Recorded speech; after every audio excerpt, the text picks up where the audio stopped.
Hey everybody, today we see some continuing fallout in David's family.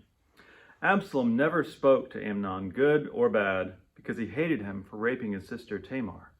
2 years later, Absalom was shearing sheep at Baal-Hazor near Ephraim, and he invited all the king's sons. Absalom approached the king and said, "Your servant is shearing sheep. Would the king and his advisors please join me?"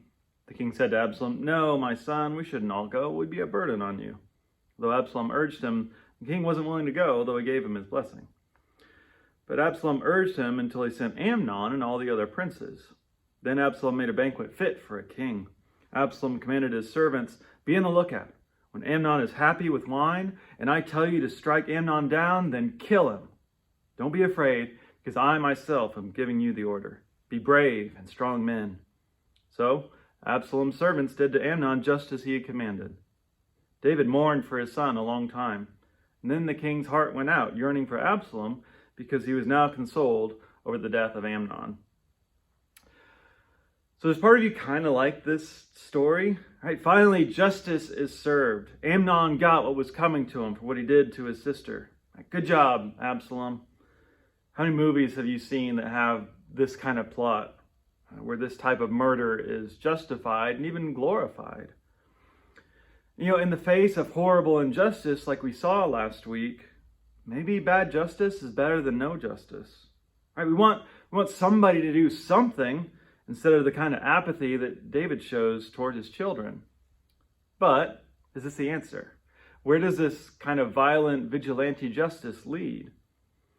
It's not the end of violence and bloodshed for David's family here. Absalom himself is next going to become a problem. And if he's already defining justice in his own terms, where's that going to lead? Who's going to bring him to justice? And so we need a better way, because we see this through history, communities destroying themselves through revenge killings and blood debts. And so there is a path between Amnon's retributive justice and David's lack of justice. And that path is God's restorative justice. Because this kind of justice stops the cycle of violence, but it also holds abusers accountable. It's a kind of justice that's focused on the victim, not just the perpetrator. And it's oriented towards healing, not more bloodshed. Paul says you can't overcome evil with evil, even though that tends to be our instinct. And so this is a better way that all Scripture is really pointing towards. The prophets are always proclaiming this type of justice to restore their communities. And it's what Jesus modeled, most especially on the cross. Because the cross is where God steps in and says, this bloodshed stops with me. There is no retribution, only restoration.